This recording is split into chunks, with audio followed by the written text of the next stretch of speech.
पुन्हा एकदा BS second इयरच्या विद्यार्थ्यांचं अभिनंदन करतो। आज घटक 3 त्यांनाच प्रकरण असं आपण म्हणतो 3 भाषांतर काळातील वाङ्मय, त्यामधील कथा, कादंबरी, नाटक आणि कविता या 4 वाङ्मय प्रकारांचा विचार आपल्याला करायचा आहे।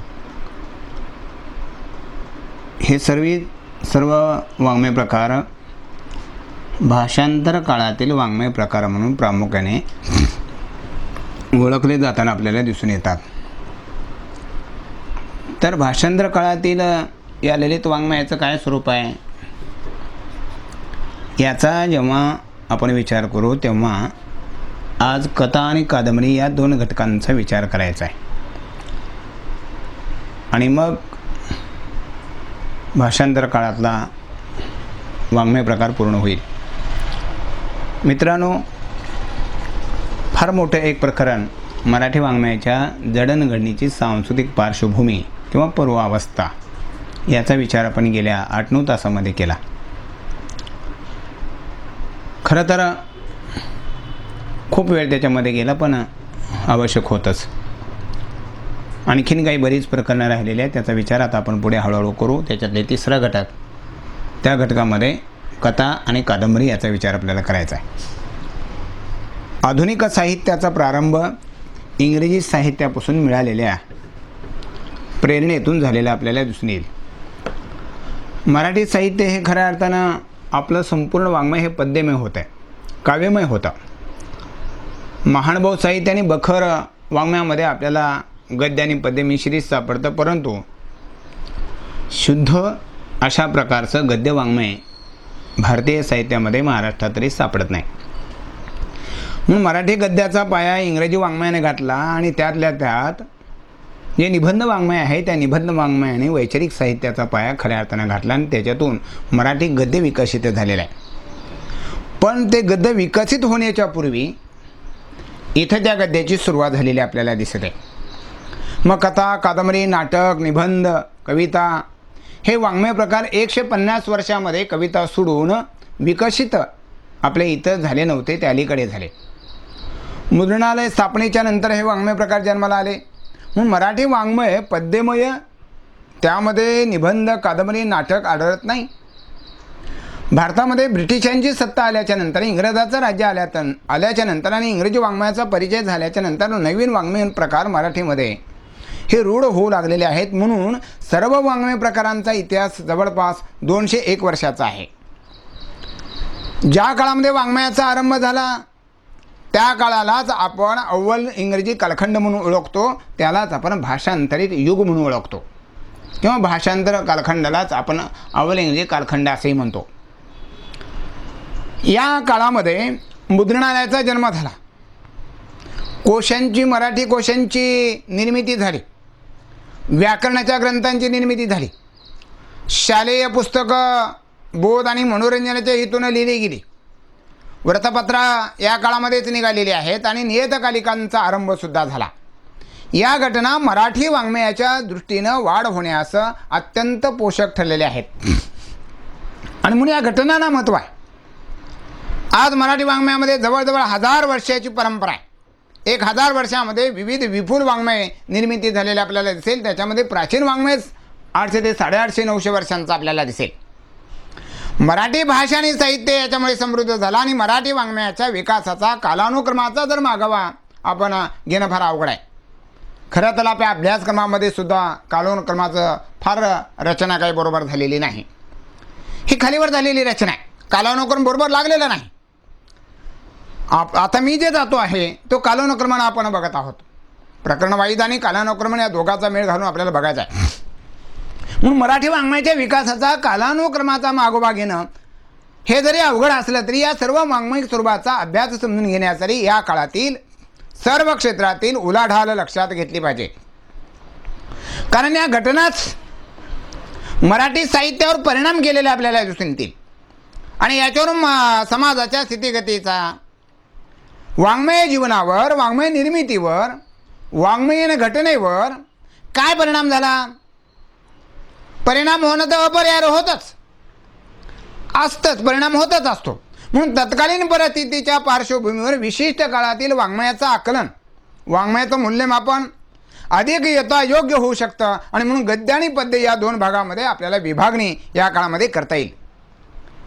मराठी प्राचीन वाङ्मयामध्ये गद्यापेक्षाही पद्य वाङ्मयाची निर्मिती अधिक झाली. या प्राचीन वाङ्मयामध्ये महानुभव साहित्य, लीळाचरित्रांचा आपण विचार केला, संत पंत या वाङ्मयाचा विचार केला. संत वाङ्मयामध्ये विठ्ठल आदर्श, पुरुषोत्तम, अध्यात्म साधन आणि भक्ती मार्ग आणि मानव कल्याण उद्देश आणि धर्माचा प्रसार आणि प्रचार करणं या अध्यात्म साधनाच्या आधारे त्याचा विचार आपण केला. म्हणून या प्राचीन वाङ्मयामध्ये आपल्याला खऱ्या अर्थानं ही माध्यम प्रामुख्याने लोकांना अध्यात्म आणि पारमार्थिक विचार समजावून सांगण्याच्या आणि धर्म जगविण्याच्या उद्देशानं प्राचीन वाङ्मयाची निर्मिती झाली. शहरी वाङ्मय थोडंसं त्याला अपवाद आहे. परकीयांची सत्ता प्रस्थापित झाल्याच्या नंतर हिंदू धर्मावर आक्रमण होऊ लागलेली होती.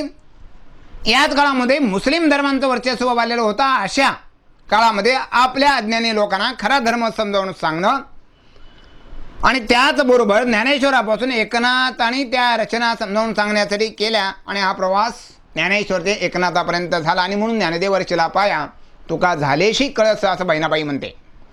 या संत पंथ तंत्र साहित्य निर्मितीच्या पाठीमागची प्रेरणा ही धार्मिक होती. धर्म, अध्यात्म, ईश्वर, भक्ती, पारमार्थिकता या विकासाच्या सोबत इतर विचारांचा ओहापोह या पद्य वाङ्मयामध्ये आपल्याला दिसत नाही. खरं तर तत्कालीन सामाजिक आणि राजकीय परिस्थितीचं प्रतिबिंब या वाङ्मयामध्ये उमटलेलं आहे. म्हणून 18व्या शतक आणि 19व्या शतकापासून राजकीय स्थित्यंतरे महाराष्ट्रामध्ये झाली आणि या मराठी माणसावर, मराठी राज्यावर, मराठी प्रदेशावर, मराठी भाषेवर अनेक आक्रमणं झालेली आहेत. ही आक्रमणं मुस्लिम समाजाची झाली, मुस्लिम राजांची झाली, परकीय राज्यामध्ये इंग्रजी राजसत्ता प्रस्थापित झाली, त्याची आक्रमणं झाली. 250 ते 300 वर्ष एक अंधार युग निर्माण झालं होतं आणि शिवछत्रपतीच्या स्वराज्याचा उदय झाला आणि मराठी माणसांची मान ताठ झाली. स्वतंत्र शाहीर खुलून आणि या काळामध्ये फुलून गेल्याने समाजाच्या खालच्या थरापर्यंत जाऊन पोचले आणि त्यांच्या लौकिक जीवनाला थोडंसं महत्त्व या शाहिरी वाङ्मयामध्ये आलं होतं. म्हणजे मराठी वाङ्मयाच्या स्वरूपामध्ये, रूपामध्ये बदल आणि परिवर्तन झालं आणि प्राचीन मराठी वाङ्मयामध्ये देव आणि परमेश्वरच्या संदर्भामध्ये ज्या अभंग, ओव्या, गवळणीय आळविलेल्या होत्या त्या शिवकाळामध्ये पोवाडे आणि शूरवर यांचे चरित्र ऐकू लागले आणि तेही पुढे टिकले नाही. पेशवे आले आणि ते टिकले नाही. इंग्रजाच्या पुढे पेशवे टिकले नाहीत आणि इंग्रजी राज्य 1818ला या ठिकाणी आला आणि पेशव्याचा शेवट झाला आणि इंग्रजांचं राज्य प्रस्थापित झालं. या इंग्रजी राजवटी आल्यामुळे अनेक क्षेत्रामध्ये आपल्या परिवर्तन झालेले आहे. या नव्या संस्कृतीचा परिणाम भारतीय समाज जीवनावर, वाङ्मयावर झाला. म्हणून पाश्चात्य संस्कृती ही प्रामुख्याने भौतिक होती, विज्ञानवादी होती, बुद्धिनिष्ठ होती, विवेकनिष्ठ होती. हे या भारतीयांना नवं होतं आणि मग वैचारिक क्रांती घडून या काळामध्ये आले आणि विज्ञानाचा खास धरणारा समाज उदयाला आला. व्यक्ती स्वातंत्र्य, सौख्य, उदार मतवाद या गोष्टी रुजल्या. इंग्रजाच्या सांस्कृतिक राजकीय आक्रमणामुळे भारतीयांचे, नवशिक्षित लोकांचे, अभ्यासकांचे डोळे दिपून गेले या काळामध्ये आणि ते व्यापाराच्या निमित्ताने या ठिकाणी स्थिर झाले आणि जवळजवळ इंग्रजांनी या देशावर 150 वर्ष राज्य केलं. ख्रिस्ती धर्माचा प्रचार करीत आर्थिक लूट केली आणि वाङ्मयाचा विचार केला. नवी शिक्षण पद्धती, नव्या शाळा, विद्यालये काढली, न्यायालयाच्या समोर सर्व समान मानली. म्हणून इंग्रजी वाङ्मयाच्या संपर्कामुळे बहुजन समाजातले, तळागाळातले लोक आणि बहुसंख्य करून शिकू लागले, बोलू लागले आणि चांगले आणि वाईट याच्यावर चर्चा होऊ लागले, चांगलं वाईट कळू लागलं. म्हणून इंग्रजी साहित्याचा परिचय झाला आणि विविध इंग्रजी वाङ्मयही या काळामध्ये विकसित झालेलं होतं. त्या वाङ्मयाचा परिणाम मराठीवर होऊ लागलेला आपल्याला दिसून येईल आणि आपणही काहीतरी लिहावं, आपणही काहीतरी निर्मिती करावं या उद्देशानं या काळामध्ये या वाङ्मय प्रकारांची निर्मिती झाली गेलेली आपल्याला दिसते आणि मराठी वाङ्मय अधिक या काळामध्ये समृद्ध झालेलं आपल्याला दिसेल. अशा या काळामध्ये कथा वाङ्मयाचं काय स्वरूप आहे? खरं तर कथेकडे जेव्हा आपण बघू तेव्हा भारतीय मराठी साहित्यामध्ये इंग्रजी या देशामध्ये आले तेव्हापासून मराठी गद्य विकसित झालेलं आहे. माणूस जन्माला आला तेव्हापासून ते आज तागायतपर्यंत कथा सांगणे आणि कथा ऐकणे या दोन्ही गोष्टी चालत आलेल्या आहेत. आणि ही कथा मानवी जीवनामध्ये स्वाभाविक वृत्ती आणि प्रवृत्ती आहे. म्हणून कथा लहान मुलापासून ते म्हातारे माणसापर्यंत कथा ऐकल्या जातात. कथा देवांना सुद्धा आवडते असं म्हटलं जातं. आणि मग कथेला प्रारंभी गोष्ट असं म्हटलं जात होतं आणि हरिभाऊच्या काळामध्ये कथेला गोष्ट आणि नंतर फडके कांडेकरामध्ये या कथेला लघुकथा असं आपण म्हणायला लागलो, कथा म्हणायला लागलो. मराठी कथेची गंगोत्री क्रमिक पुस्तकामध्ये आपल्याला दिसेल. बंगालमध्ये भाषांतरीतून मराठीत कथा आलेल्या आहेत. गुणोजी शिर्के हे खैबर खिंडीतून आल्याच्या नंतर त्यांनी या सगळ्या कथा लिहून काढलेल्या आहेत. बंगालमधून आलेल्या काही कथा आहेत. बंगालमध्ये असलेला जादूंचा प्रभाव या काळातल्या कथेवर झालेला आपल्याला दिसेल. कारण काही खडे मंत्रून दिले की सगळे संकट निघून जात असत असे वातावरण अनेक ठिकाणी येताना आपल्याला दिसतात. या बोध आणि उपदेशभर आणि मनोरंजन आदी हेतून या कथा लिहिल्या गेल्या. बोधकथा, नीतिकथा, उपदेशकथा, मनोरंजनाच्या काही कथा, काही स्त्री चातुर्याच्या कथा या लिहिल्या गेल्या. खरं तर या सर्वच या कथा आहेत ना, या कथा एका पिढीकडून दुसऱ्या पिढीकडे चालत आलेल्या आपल्याला दिसून येतील. लौकिक वाङ्मयामध्ये लोकवाङ्मयामधून चालत आलेल्या दिसून येतील. म्हणजे त्याला आपल्याला लोककथा म्हणता येईल. म्हणजे एका पिढीकडून दुसऱ्या पिढीकडे चालत आलेल्या लोककथा, लोकांनी सांगितलेल्या कथांना लोककथा आपल्याला म्हणता येईल. या लोककथांचा कुणी एक करता आपल्याला सांगता येत नाही, पण या कथेचा पेहराव देश काल परिस्थितीनुरूप बदलत आलेला आहे. ज्याने कुणी लिहून त्या काळामध्ये संपादित केलं त्याला करता आपण म्हणू. पण या कथेचा पेहराव जो आहे हा पेहराव काल परिस्थितीनुसार बदललेला आहे. म्हणून त्या प्रदेशातील त्या लोकांच्या समाज जीवनातील घडामोडींचं दर्शन आपल्याला याच्यामधून घडेल.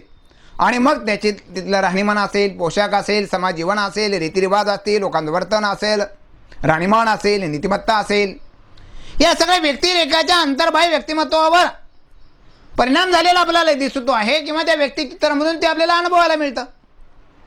आणि म्हणून कथेची निष्ठा, श्रद्धा, भक्ती तिथील भूभागाशी, तिथल्या देशाशी, तिथल्या जीवनाशी निगडीत आहे, असतेच. म्हणून प्रारंभ ते 1818 पर्यंतच्या कथेमागचा उद्देश हा मनोरंजनाचा आणि त्याचबरोबर उद्बोधनाचा आहे. म्हणून उपदेश आणि नीतिबोध, धर्म आणि संस्कृती जगण्याचा, संस्कार करण्याचाही भाग आहे. म्हणून भाषांतरित कथेतून स्वतंत्र कथेचा पुढे विकास झाला. म्हणून या कथेमागचा उद्देश चांगल्या गुणांची माणसं निर्माण व्हावीत या गरजेतून कथेचा जन्म झाला. म्हणून मानवी मनावर आणि जीवनावर चांगले संस्कार करून योग्य वळण लावण्याचं साधन म्हणून कथेकडे बघितलं गेलं. म्हणून या काळातील कथेचं विशिष्ट अशा प्रकारचं एक तंत्र आहे मित्रांनो. आणि ते तंत्र काय? कधी कधी प्रश्न तसा येतो की या भाषांतर काळातल्या कथेचं तंत्र, कादंबरीचं तंत्र एकूण या काळातलं तंत्र आहे संकट, साहस, सुटका. आणि तेच फडके खांडेकरांच्या काळामध्ये निर्गाड, सुरगाड, उकल असं आपण म्हणलंय. संकट, साहस, सुटका की एक कुठेतरी राणी असते आणि ती फार सुंदर आहे आणि एक राजा पराक्रमी त्या राणीला मिळवण्यासाठी तिकडे स्वाऱ्या करत जातो आहे आणि वाटत मग राक्षस येतात, नदी येतात, अशी संकट पार करत सहस धाडस दाखवत पार करत तो जातो आणि त्याच्यातून त्याची सुटका होत जाते आणि तिथेपर्यंत जातो आणि ती राणी मिळाली की प्रेमाचं लगेच रूपांतर त्याच्यामध्ये दाखवलेलं आपल्याला दिसून येईल. सगळा भाग असा आहे, सगळ्या कथा वाङ्मयाचा परिसर असा आहे. आणि म्हणून त्याला आपण संकट, साहस, सुटका असं म्हणतो की भाषांतर काळातील कथेचं किंवा कादंबरीचं किंवा या काळाचं सूत्र संकट, साहस, सुटका होता. या विधानाची साधक बाधक चर्चा किंवा या विधानात आढावा घ्या किंवा वह करा असा प्रश्न येतो. म्हणून फडके कांडेकर काळामध्ये निर्गाड, सुरगाड, उकल असं आपण म्हटलं. बहुसंख्य कथेतून पुरुषांच्या पराक्रमांचं, साहसी वृत्तींचं, त्यांच्या धाडसांचं वर्णन येताना आपल्याला दिसेल. आणि स्त्रियांच्या सौंदर्याचंही वर्णन मोठ्या प्रमाणामध्ये येईल. राजा हा प्रवासाला निघतो, कुठेतरी एक सुंदर मुलगी, एक राणी आहे असं किंवा राजकन्या आहे असं त्याला कळतं आणि त्या राज्यामध्ये तो जातो आणि वाटेत मग अनेक राक्षस येताना आपल्याला दिसून येतात, अनेक अशा प्रकारच्या अडचणी येताना आपल्याला दिसतात आणि त्या अडचणी पार करत करत तो पुढे जातो.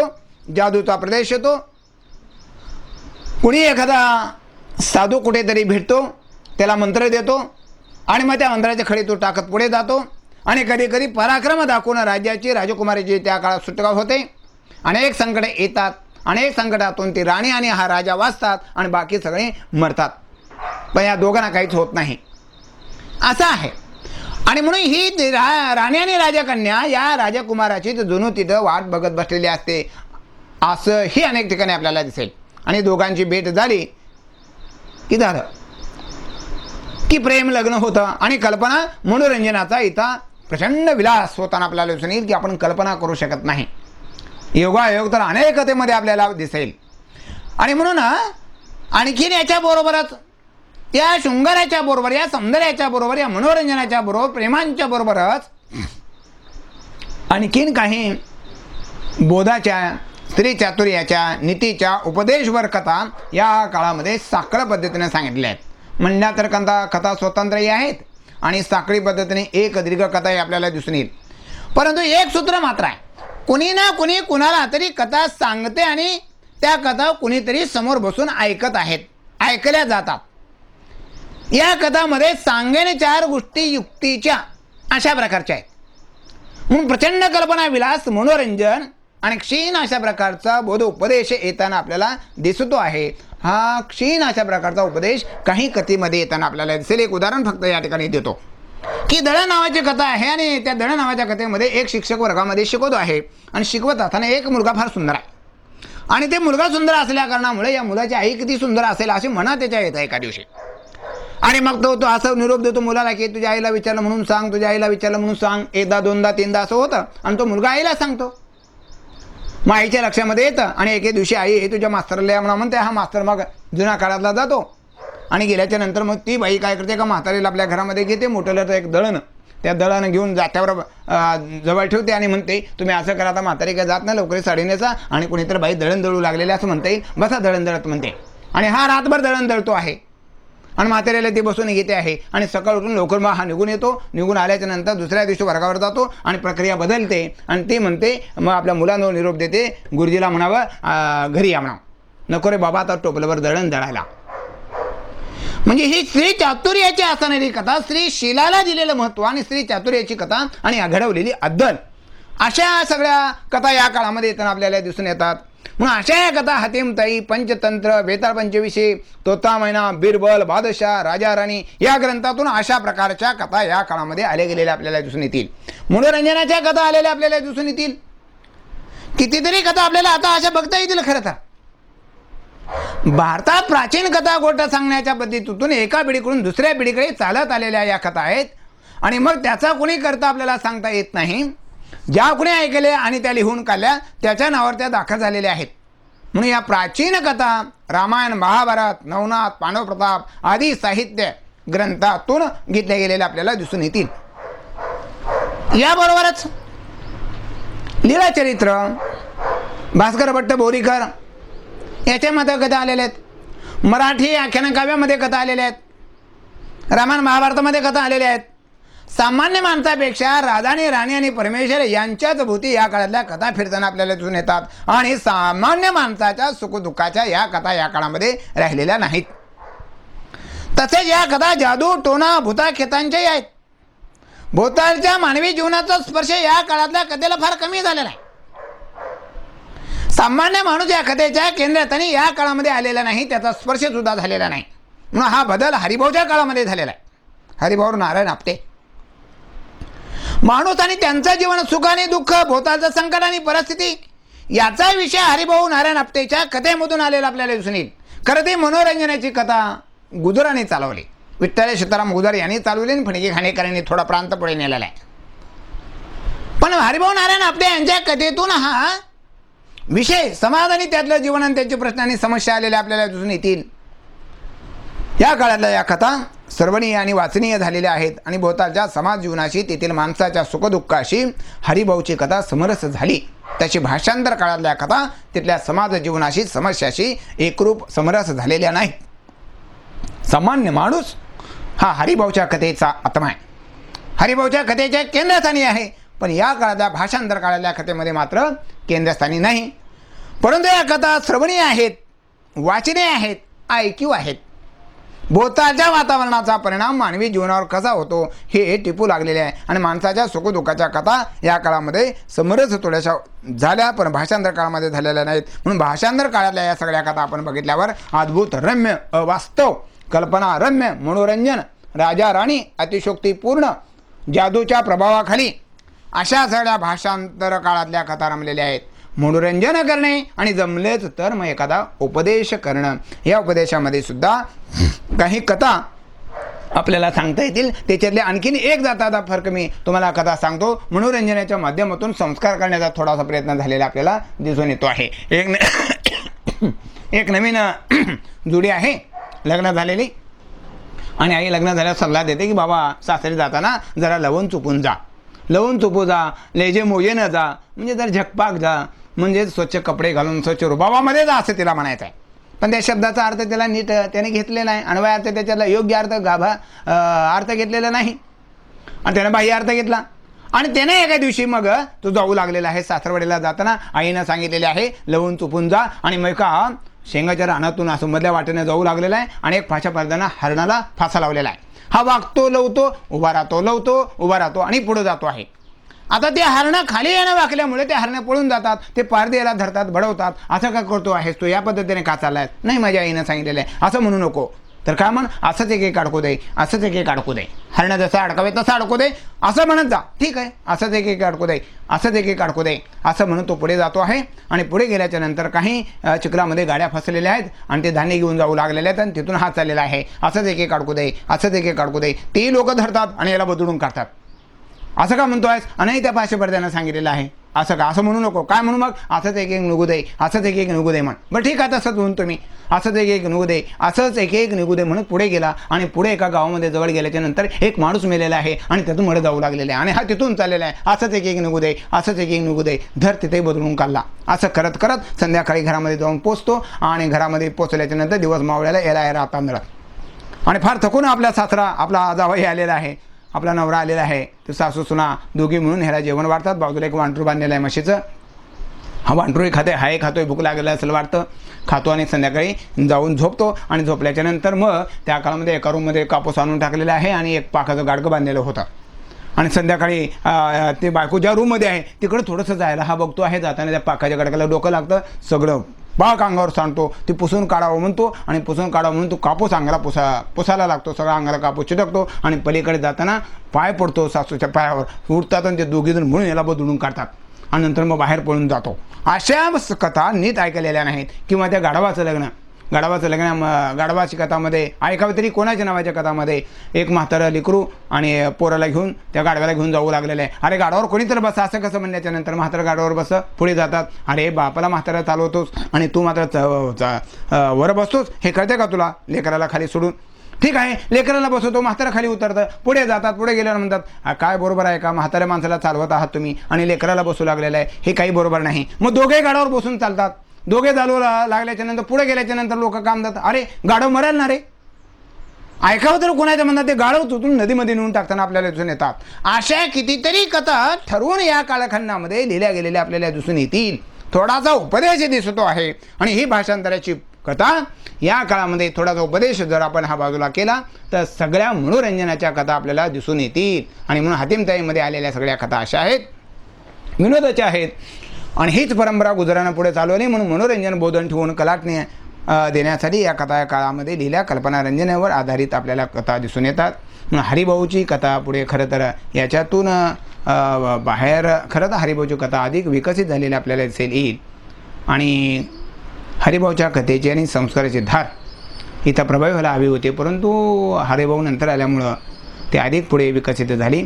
मनोरंजन, चमत्कृती, रहस्यमयता याच्या मोहिनी घालणाऱ्या या सगळ्या कथा या काळामध्ये आपल्याला दिसेल. आणि पुढे ठोकर, दिघे, जोशी, माटे, चोरगडे, बोकील, माडुळकर या नव्या जाणीवांच्या कथांचा आविष्कार पुढच्या काळामध्ये घडलेला आपल्याला दिसून येईल. पण भाषांतर काळात राजा राणी भूताखेतांच्या चमत्कृतीजन्य कथा लिहिल्या गेल्या, मनोरंजन लिहिलं गेलं, बोध फारसा नाही, उपदेश सांगेन चार गोष्टी असं आहे. अशा कथा या काळामध्ये लिहिल्या. आणि याच काळामध्ये कादंबरी, नाटकंसुद्धा लिहिली. कल्पनारम्य, अद्भुत रम्यता, चमत्कृतीजन्य, अतिशयोक्ती, अद्भुत रम्यता, अवास्तवता मनोरंजन हे या काळातल्या कथेची वैशिष्ट्ये आहेत. म्हणून मराठी गद्य म्हणून इथं कथा आकाराला आली. मराठी गद्य विकसित होण्यास ही कथा सहाय्य झाली. बोध आणि उपदेश हा छुपा आहे, अंग चोरून घेतलेला आहे. मनोरंजन, विनोद आणि कल्पना याला अधिक वाव या काळामध्ये मिळाला. कथा, पुराण, कीर्तन याच्यातल्या कथा होत्या त्या मागे पडल्या. पाश्चात्यामुळे माणसांची, वाचकांची अभिरुची या काळामध्ये बदलली आणि कालांतराने भाषांतरी कथा स्वतंत्र निर्मिती होण्याचा कल आपल्याला दिसू लागला. सामाजिक भान तेवढं नाही, परंतु स्वदेशी आणि परदेशी कथा इंग्रजी, संस्कृत, बंगाली, अरबी भाषेतून भाषांतरित झाल्या आणि या कथांना कलात्मकता मूल्य जरी नसलं तरीसुद्धा ही कथेची जडणघडण म्हणून गद्याची त्याला अधिक महत्त्व आलेलं आहे. दुसरी गोष्ट अशी की या कथातल्या ज्या नीती वागण्यांच्या ज्या आहेत, वर्तन जे आहेत पात्रांची, व्यक्तिरेखांची, ते विश्वासघातकी, चारित्र्यहीन असं आपल्याला दिसेल आणि त्याला उपदेश केलेला आपल्याला दिसतो. त्याचबरोबर नाटकं ही या काळामध्ये आलेली आपल्याला दिसून येतात आणि डोंगराएवढा आनंद या काळामध्ये आपल्याला दिसतो. दुःख पर्वताएवढा असं आपल्याला दिसून येईल. राजे श्रीमंत घरामध्ये आपल्याला दिसतात. मिठाई, अत्तरांचा घमघमाट, साहसी धाडशी पुरुष, तंत्र मंत्र, जादू टोना हे मोठ्या प्रमाणामध्ये या काळामध्ये आपल्याला दिसतो. याचबरोबर प्रेमासाठी वाटेल त्या गोष्टीचा उपयोग या काळातले लेखक करून घेतात. लाज, लज्जा, विनय, संकोच, स्पर्श या काळामधल्या नायक आणि नायिकेला नाही. नायिका अत्यंत सुंदर, राजा राणी प्रधान याच्या कथा प्रामुख्याने आहेत. पाल्लारिक वर्णने येतात. जीवनातून पलायन करून जीवन उभारण्यापेक्षा ती कोसळून अधिक पडतात. सौंदर्यवादी, मनोरंजन, अवास्तव, अतिशोक्ती, अविश्वास, नीतिहीन, डोक्याला गुंडाळून स्त्रीसाठी, स्त्री मिळवण्यासाठी मोठ्या प्रमाणामध्ये संघर्ष या काळातला दिसतो. लेखकाची दृष्टी ही संकुचित आहे. प्रेमासाठी वाटेल ते करण्याची तयारी याच्यामुळे जीवनच विध्वस्त होऊन टाकतं. तेव्हा अशा काळामध्ये संस्कृती ही मरणाकडे झुकताना आपल्याला दिसते. उद्बोधन साहित्य निर्मितीचा हेतू या काळामध्ये गळून पडला. मनोरंजन, आनंदाच्या जागा मोठ्या प्रमाणात व्यापलेल्या आहेत. म्हणून या कालखंडामध्ये मनोरंजनाचा प्रवाह मजबूत झालेला आहे आणि उद्बोधनाचा प्रवाह अत्यंत क्षीण आहे. म्हणून या काळामध्ये कथेची स्वतंत्र निर्मिती मात्र झालेली आहे, कारणीभूत ठरलेली आहे, ते नाकारता येत नाही. म्हणून वेताळ पंचविशी, गुलबकावली, दळणकथा, नलदमयंती, धोबी गाढव, तीन भाऊ, बोक्याशिव, वसंत दीपिका, लंगडा बगडा, आंब्याचं झाड, पुतळी, सिंहासन, बत्तीशी, शुकबहात्तरी, 40 चोर, अलिबाबा आणि 40 चोर अशा कथा या काळातल्या आपल्याला सांगता येतील. तुम्ही त्या बऱ्याचशा कथा ऐकलेल्या आहेत. म्हणून पाश्चात्याची सौंदर्याची दृष्टी आणि प्रेमाच्या संकल्पना इथं रुजू लागलेल्या आहेत. भारतीय संकल्पना बोधाच्या आहेत, त्याच त्यांच्या आणि आपला सौंदर्याकडे बघण्याचा दृष्टिकोन वेगळा आहे. तो समृद्ध प्रदेश आहे, थंड हवामान आहे. प्रजननाची जिथं सकस आहार आणि समृद्धता असते तिथं प्रजनन क्रिया कमी असते आणि जिथं तिन्ही ऋतू उपयुक्त आहेत आणि निकृष्ट दर्जाचं अन्न थोडंसं असेल तर प्रजनन क्रिया जास्त असते. आपल्याकडे तिन्ही ऋतू असल्या कारणामुळे त्या वाङ्मयाची आपल्याला गरज नव्हती, परंतु तशी निर्मिती या काळामध्ये झाली गेली. म्हणून कलेसाठी कला हा दृष्टिकोन या काळामध्ये दिसतो. मनोरंजन हे काळाचं सूत्र दिसतं आणि बोध हा छुपा या काळामध्ये दिसतो आहे, तो प्रभावी आपल्याला दिसून येत नाही. हेच सूत्र नेमकं आपल्याला कादंबरीमधून सुद्धा या काळामध्ये दिसून येते. त्या कादंबरीचे सुद्धा 1, 2, 3 फक्त उदाहरणं आपल्याला घेऊ, कारण त्या कादंबऱ्या तुम्हाला वाचायच्या आहेत. फक्त या काळामध्ये जर यमुना पर्यटन कादंबरी सोडली तर मग बाकीच्या रत्नप्रभा असेल, मंजू घोषा असेल, वसंत कोकिला असेल, वसंत सेना असेल, वसंत दीपिका असेल, या सगळ्या कादंबऱ्यासुद्धा याच कथेच्या सूत्रामध्ये ज्या कथा मी सांगितलेल्या त्याच मोठ्या कथा या. आता याच्यात त्याच्यात फारसा फरक नाही. म्हणून भाषांतर काळातल्या कादंबरीचा विचार करताना मराठी गद्य वाङ्मयाचा पाया जसं वैचारिक आणि या कथेने घातला. कथा आणि कादंबरी वाङ्मय प्रकार मराठी ते इंग्रजीतून आले. भाषांतर काळातला वाङ्मय प्रकार प्रारंभी अवस्थेत आढळतो. 1818ला मी म्हणलं तुम्हाला आत्ता की पेशव्याचा शेवटून मराठी लेखकानं आपलं जीवन या ठिकाणी व्यापलेलं आहे. म्हणून मराठी कथा कादंबरी ही अनुकरणाची प्रवृत्ती आहे. अद्भुत रम्यता, आवड, अभिरुची या काळामध्ये बदललेली आहे. महाराष्ट्राची स्थिती ला अनुकूल राहिलेली आहे. अद्भुत रम्य कादंबरीची या काळामध्ये मागणी होऊ लागलेली आहे. मागणी तसा पुरवठा असं सूत्र या काळातल्या कादंबरीमध्ये आपल्याला दिसतंय.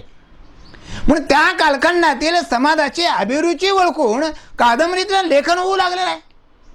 अरबी नाईट भाषांतराच्या नंतर स्वतंत्र निर्मिती होऊ लागलेली आहे आणि तो आविष्कार मुक्तामाला, रत्नप्रभा आदी कादंबऱ्यांमधून आपल्याला दिसून येतो.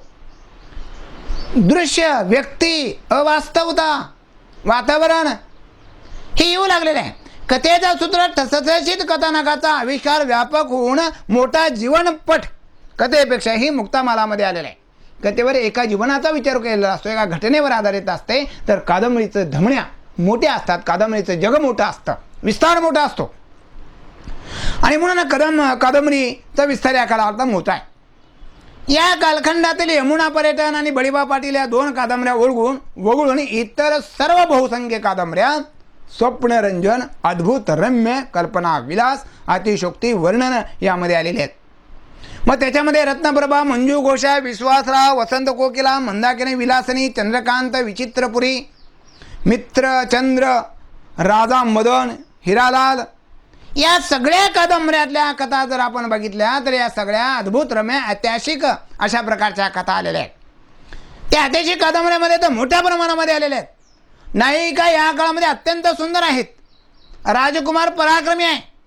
नायक आणि नायिका हेच या कादंबरीचे नायक आहेत. खलनायक अनेक अडचणी आणतो, का अडचणी आणतो त्या सांगता येत नाही, पण अडचणी सुटतात आणि राजा राणी एकत्रित येतात आणि मुख्य सूत्र प्रेमाविषय. आनंद मोठा, अशोक पर्वता एवढा या कादंबऱ्यामध्ये सुद्धा दाखवलेला आपल्याला दिसून येईल. म्हणून अतिशोक्ती पूर्ण, कल्पना विलास आपण कल्पना सुद्धा करू शकत नाही, इतका कल्पना विलास आलेला आहे. म्हणून या काळामध्ये स्त्रियांचा आणखीन एक नवीन विचार थोडा दक्षिण आला की स्त्रियांच्या पुनर्विवाहाचा विचार आलेला आहे. यमुना पर्यटन आणि बळीबा पाटील या 2 कादंबऱ्या महत्त्वाच्या आहेत.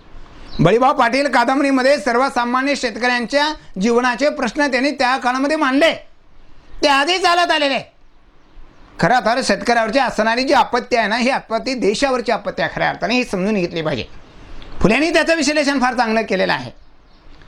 आणि म्हणून हा जगाचा जगवणारा निर्माता आहे.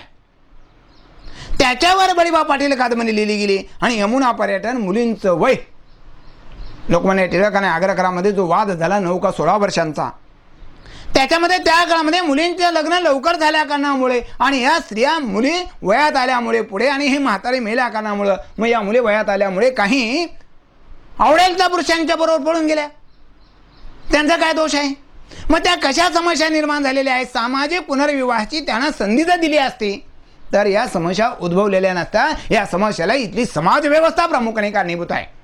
त्याच्यावर नेमकपणानं बोट ठेवण्याचा प्रयत्न या ठिकाणी बाबा पद्मजी मुळे यांनी केलेला आहे. म्हणून या काळामध्ये एक जीवन सन्मुख प्रवाह आहे, एक समाज जीवनाचा प्रवाह आहे, एक उद्बोधनाचा प्रवाह आहे, तर दुसरीकडे कल्पना रम्यतेचा आणि मनोरंजनाचा प्रवाह आहे. मनोरंजनाचा आणि कल्पना रम्य प्रवाह अधिक तीव्र आहे. विधवा वय, स्त्रियांच्या लग्नाचं वय, पतीविषयी असणारी निष्ठा याचे विचार मानले गेले. परंतु हा धागा क्षीण आहे. उद्बोध आणि प्रबोधनाचा धागा क्षीण राहिला आणि मनोरंजनाचा प्रवाह या काळामध्ये अधिक प्रभावी ठरला. म्हणजे कलावाद अधिक प्रभावी ठरला, आनंद आणि मनोरंजन अधिक प्रभावी ठरलं आणि जीवनवादी लेखनामध्ये उद्बोधन आणि प्रबोधन करणारा प्रवाह या काळामध्ये कमी ठरला. वाचकांची सुद्धा तशीच अभिरुची आहे. हो, वाचक सुद्धा या मनोरंजनाच्या कादंबरीचीच मागणी करू लागलेले आपल्याला दिसतात. म्हणजे वाचकही त्याच प्रवाहामध्ये वाहत जाताना आपल्याला दिसतो आहे. म्हणून या वाङ्मयामध्ये आलेला विचार प्रवाह कमी जास्त प्रमाणामध्ये असतात नाही असं नाही. एखाद्या कालखंडामध्ये मनोरंजनाचा प्रवाह अधिक प्रभावी असतो, तो या काळामध्ये राहिलेला नाही, त्या काळामध्ये अधिक होता. अभिरुची जसं बदलते तसं हे प्रवाही सुद्धा विचाराचे बदलताना आपल्याला दिसून येतात. आणि म्हणून कोणत्या ना कोणत्या तरी विचाराशी त्या त्या काळातला असणारा लेखक अधिक बांधला गेलेला आपल्याला दिसतो आहे. म्हणून विचार प्रवाहाला मिळालेले भाष्यकरण आणि त्या काळातली समाजाची आवड, त्या काळातली समाजाची अभिरुची त्याला कारणीभूत ठरलेली असते. म्हणून अद्भुत रम्य अशा प्रकारची मागणी कथा कादंबरीमध्ये होते आहे. म्हणून मागणी तसा पुरवठा असं सूत्र वाचक आणि लेखकामध्ये आपल्याला या काळामध्ये दिसते. म्हणून या कालखंडामध्ये स्वप्नरंजन, वास्तववाद आणि सामाजिकतेच्या बरोबर ऐतिहासिक कादंबरीची निर्मिती या काळामध्ये होते आहे. आपल्या देशाचा इतिहासाविषयी जिज्ञासा निर्माण झालेली आहे. पूर्वजांचा अभिमान मनात या काळामध्ये उत्पन्न झालेला आहे. आणि म्हणून याच काळामध्ये मग मुंचनगड, चतुरगडची वेढा, पानिपतची मोहीम, हंबीराव, पुतळाबाई आदी ऐतिहासिक कादंबऱ्या लिहिल्या गेल्या. या ऐतिहासिक कादंबऱ्या लिहिल्यामुळं एक वेगळेपण झालं की नवा इतिहास लेखनाची एक प्रेरणा ऐतिहासिक कादंबऱ्यापासून मिळाली. कारण आपल्याकडे इतिहास लेखनाची परंपरा मोठी नव्हती. ऐतिहासिक लेखनाची परंपरा यांच्या या ऐतिहासिक कादंबऱ्यामुळे सुरू झाली. इतिहासामध्ये मुंचनगड नावाचा गड कुठेही आपल्याला दिसून येत नाही, पण कादंबरी मात्र ऐतिहासिक म्हणून तिला नोंद घ्यावी लागते. ऐतिहासिक कादंबरी ऐतिहासिक वास्तवाचा कलात्मक आकलनावर आधारित असावी लागते. जे सत्य आहे ते सत्यच अधिक खुलून सांगावं लागतं, परंतु सत्याचा आभास त्या निर्माण करतात. भीमराव कुलकर्णीची ओंकार त्याचं उत्तम उदाहरण सांगता येईल. व्यक्ती, समाज, तो काळ जिवंत केला पाहिजे, त्यावर त्या ऐतिहासिक कादंबरीचं यश अवलंबून असतं. या दृष्टीनं आपल्याला घाशीराम कोतवाल सांगता येईल. तो एका व्यवस्थेचा प्रतिनिधी आहे. त्या काळामध्ये ब्राह्मण समाजाला एका रूममध्ये कोंडून धूर सोडून मारलेला सगळा भाग येतो. अजून बऱ्याच गोष्टी लोककथेतल्या, लोकसाहित्यातल्या सगळ्या वाङ्मय प्रकाराच्या घाशीराम कोतवालमध्ये येतात. वास्तव अशा प्रकारचं जीवन येतं. थोरलं माधवराव पेशवे त्या काळामध्ये दुसऱ्या कड्यावरून मरून पडला. नाना आणि आईचे काही संबंध आहेत असं त्याला वाटत राहिलं आणि त्याच्यातून त्याचा पुढे त्या संशयामधून अंत झाला. अफजल खानाचा वध, झाशीची राणी आदी लेखन या काळामध्ये झालेले आपल्याला दिसून येईल. मुंचनगड एक उत्तम नमुना म्हणून या कादंबरीकडे आपल्याला बघता येतं, परंतु हा वास्तवामध्ये गड कुठेच आपल्याला दिसत नाही. या कादंबऱ्यामधूनही संकट साहस सुटका हेच तंत्र आपल्याला दिसून येईल. सांकेतिक कथानक, सामान्य प्रसंग, तपशील खुलवून मांडलेला आपल्याला दिसतो आहे. म्हणून घाशीराम कोतवालसारखी मुंचनगड या ठिकाणी दिसत नाही. हे इतिहास लेखनाला आणि ऐतिहासिक कादंबरी इतिहास लेखनाला या काळामध्ये अधिक कारणीभूत ठरले गेलेले आपल्याला दिसून येते आहे. अधिक वाचण्यासाठी मी आता जी पुस्तकं सांगितलेली आहेत ती जर पुस्तकं आपण वाचली की आपल्याला ऐतिहासिक कादंबरीचं स्वरूपसुद्धा आपल्याला कळून येईल. कारण या ठिकाणी आता मी मुक्तामाला, मंजू घोषा, रत्नप्रभा, वीरवर्णन याचं जर कथानक सांगत बसलो तर अभ्यासक्रम फार मोठा आहे, तो तुम्हाला समजून घ्यायचा आहे. या काळातल्या कथेचं सूत्र संकट, साहस, सुटका, अद्भुत रम्यता, कल्पनारम्यता, अवास्तवपणा या गोष्टी अधिकाधिक दिसतात आणि एकूणच मराठी गद्याचा विकास या काळामध्ये होऊ लागलेला आहे. आणि होत असताना मनोरंजन, कलावादी जीवन, मनोरंजन याचा भाग अधिक दिसतो आहे. समाजही त्याची मागणी करतो आहे, समाजाची ती अभिरुची आहे. म्हणून मागणी तसा पुरवठा हे सूत्र वाचक आणि लेखकामध्ये आपल्याला दिसून या काळामध्ये येतं. सामाजिक प्रश्नांचा उहापोह करणारा घाशीराम कोतवाल आणि बळीबा पाटील आणि त्याचबरोबर यमुना पर्यटन या 3 कादंबऱ्यांचा उल्लेख आपल्याला करावा लागणार आहे. परंतु त्या काळामध्ये जीवन सन्मुख विचारांचा प्रवाह, जीवनवादी लेखकांचा प्रवाह आणि वाचकांचा प्रवाह अत्यंत या काळामध्ये क्षीण झालेला आपल्याला दिसून येईल. तो आज राहिलेला नाही. म्हणून त्या काळाची त्या वाङ्मयामध्ये त्या कालखंडानुसार तिथं त्याची सूत्र दिलेली असतात. तिथं त्याच्यानुसारच आपल्याला बघावं लागेल. म्हणून त्या काळाचा काही परिपाक असल्या कारणामुळं या 2 विचारधारा आपल्याला या कालखंडामध्ये अधिक दिसून येतात. आणि म्हणून संकट, साहस, सुटका या तंत्रामध्ये या कथा आणि कादंबरीचं सूत्र बसत असणं आपल्याला दिसून येईल. परंतु इथून मात्र मराठी गद्याला चांगल्या प्रकारची एक सुरुवात झाली. या इथं आपण थांबू आणि पुढच्या तासामध्ये भाषांतर काळातील नाटक आणि कविता याचा विचार आपण करूया. धन्यवाद.